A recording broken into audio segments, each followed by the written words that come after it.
Oke, selamat sore sahabat Selamat Mido. sore. Kembali lagi di Kaisar Podcast Kaisar Cicet.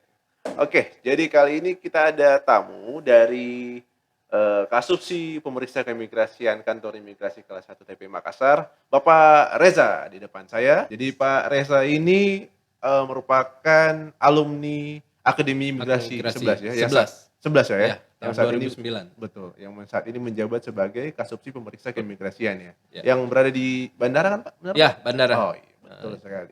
Oke, jadi mungkin sahabat Mido nanya-nanya, tumben tamunya kali ini dari Kasubsi Pemeriksa Keimigrasian, kenapa bukan yang lebih fenomenal, siapa dan sebagainya.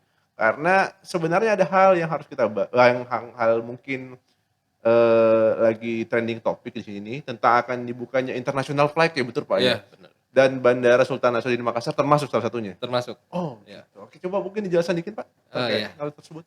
Selamat sore Sobat Mido. Ya.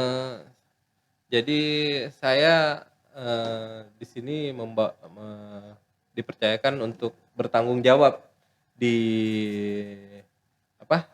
di airport dan pelabuhan internasional yang ada di Makassar, tepatnya di Pelabuhan Iya.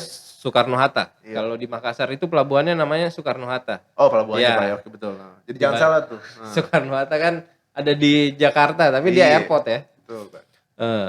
Dan di sini kita akan membahas mengenai lebih fokus ke airport ya, bandar udara. Dengan adanya SE terbaru mengenai kemudahan kedatangan di orang asing di Indonesia, dan Makassar termasuk salah satu bandar udara yang akan membuka penerbangan internasional. Oke. Berarti Ini setelah 2 tahun itu Pak ya? Ya, 2 tahun. Untuk umum ya Pak ya? Terakhir tutup itu bulan Maret 2020. Ya, lumayan lama lah. Dan 2 tahun lebih loh Pak. Ya.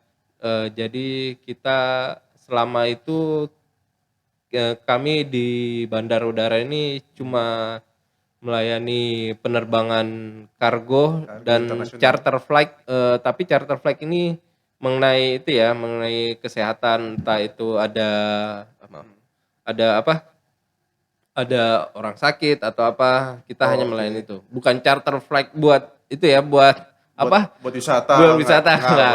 Hanya untuk kebutuhan mendesak aja Pak ya? Ya, semacam itulah urgency, kayak emergency. Iya. Bantuan kemanusiaan mungkin Pak, seperti itu ya. Sekarang udah ada SE terbaru, jadi kita bisa jadi wisata dibuka lagi. Wisata dibuka lagi, dan SE itu mengatur mengenai visa on arrival, VOA, dan visa exemption, bebas visa. Jadi ada beberapa negara yang termasuk subjek visa on arrival ini.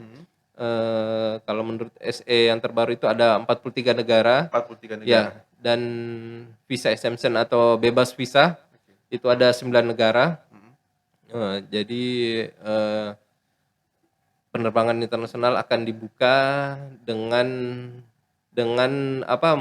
memperhatikan protokol kesehatan.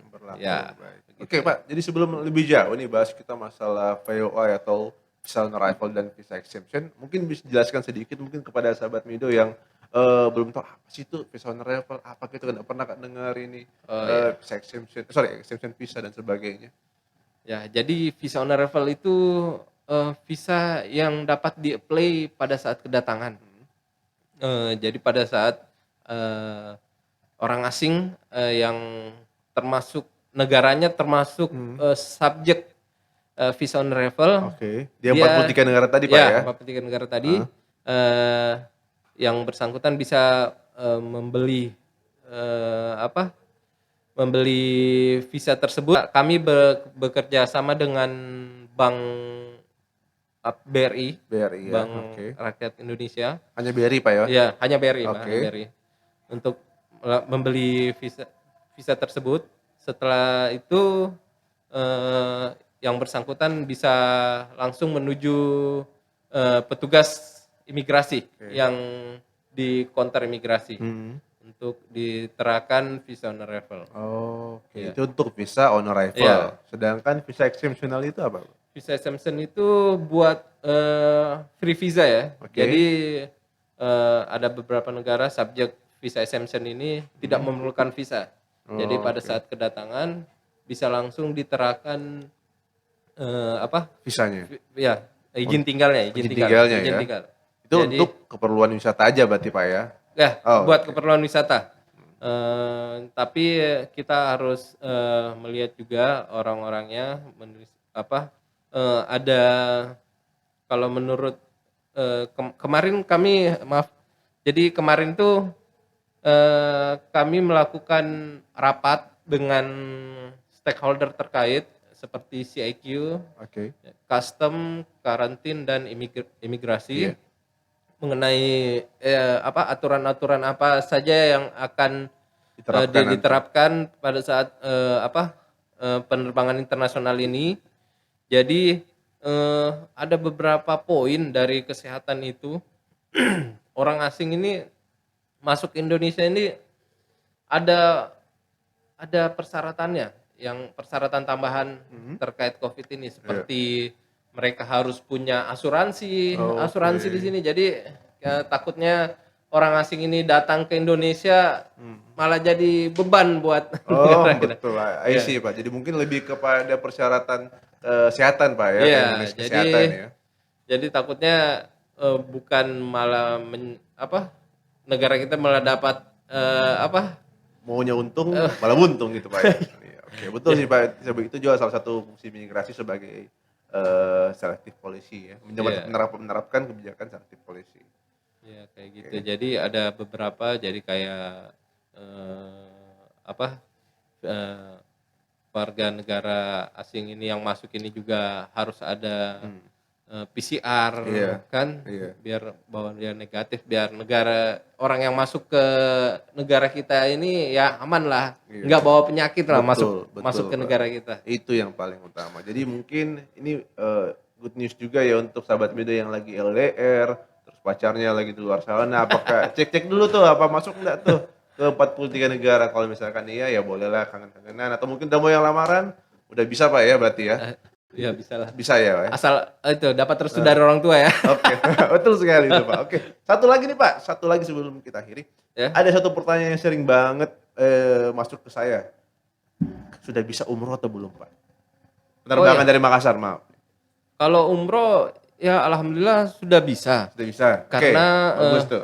Tuh. Makassar termasuk kota dengan jemaah umroh terbanyak ya, termasuk terbanyak, kota terbanyak. Pasti tuh Pak. Saat ini umroh sebenarnya sudah buka tapi hanya di Soekarno-Hatta, Jakarta, Oh, di bisa Cengkareng. menerbang berangkat Ya. umroh tapi melalui Soekarno-Hatta Pak ya? Ya, jadi dari Makassar itu menggunakan pesawat domestik ke Jakarta, Lalu terbang lagi Pak? Iya, terbang lagi ke itu. Oke, I see. Tapi dengan adanya SC terbaru ini, jadi Makassar termasuk kota yang bisa melakukan perjalanan internasional buat ke Jeddah. Oke, berarti Iya, buat saat umroh. ini belum, tapi akan Pak ya? Iya, karena sebenarnya sih udah bisa. Oh, udah bisa? Udah bisa. Oke. Cuma ini masih tergantung airlines ya, airlines. I see. Ya, jadi kalau buat aturannya sudah bisa, cuma buat airlines yang untuk menerbangkan dari sini melakukan langsung direct perjalanan flight ke Arab Saudi Pak ya? ya. Oke, Jadi baik. kalau info dari pihak kliennya sih katanya menunggu arahan dari pusatnya, apakah jemaah umroh yang akan diberangkatkan ke Jakarta itu bisa dipindahkan ke Makassar, Baik. jadi langsung ke Jeddah. Baik, baik. Jadi itu tadi untuk menjawab ya terkait pertanyaan sahabat muda yang bertanya apakah sudah bisa umroh berangkat Iya. dari Makassar? Jawabannya bisa, tapi mungkin menunggu sebentar ya persiapan dari airlines-nya juga Iya. mungkin. Oke, terakhir Pak, ada mungkin saran dan tips buat teman-teman yang akan melakukan perjalanan internasional? Oh iya, kalau buat saran saya Nggak usah sebelum banyak-banyak Pak, ya, 1-2 aja Pak. sebelum melakukan perjalanan itu yang pertama harus siapkan paspor. Itu Paspor. paling penting ya. Oh iya, pasti dong. Sebagai Kalau dinas nggak ada luar paspor negeri ya nggak bisa berangkat ya. Iya dong Pak. Kemudian dan penuhi semua vaksin yang Vaksin, ya. 1, 2, 3 booster Ya, berarti Pak ya? 1, 2 plus booster. 1, 2 plus booster, Ya. oke. dan selalu jaga kesehatan. Mungkin itu aja. Oh, gitu aja mungkin Pak Ya. ya. Oke, itu dia mungkin perbincangan sore kali ini bersama Kasubsi Pemeriksa Keimigrasian Bapak Reza. Sampai jumpa di Kaisar Chit Chat berikutnya. Bye-bye. Terima kasih.